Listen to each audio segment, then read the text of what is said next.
It is the 6-year anniversary of when at least 13 wildfires burned a path across the Texas and Oklahoma Panhandles, devastating the communities along the way.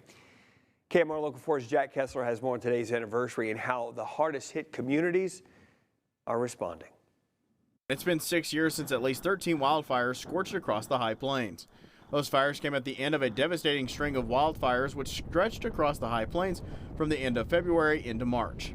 The hardest hit communities would be Ochiltree, Lipscomb, and Hemphill counties as the Perryton fire burned across them, burning over 300,000 acres. Matter of a half a dozen hours, life here changed as we had known it to something that we hadn't gone through in many, many years, if at all, to that level of severity. Perryton fire was noted by the Forest Service to have only been surpassed by the Big County fire of 1988 and the East Amarillo Complex fire of 2006 in scale. And it wasn't just a fire, it was an inferno.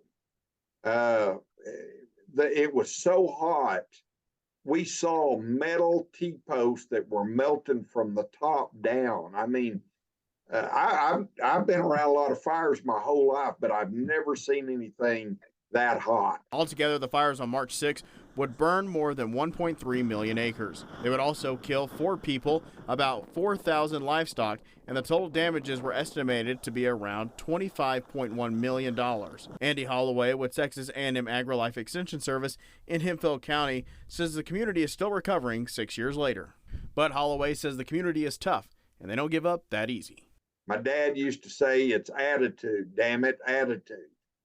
And these ranchers have got a good attitude, Jack, and they're not quitters. They're strong, and they've faced many challenges of all different kinds over many of the years that they and their families have been in business. And they're not going to quit. Holloway says most of the ranchers that were burned out and affected are back engaged in ranching.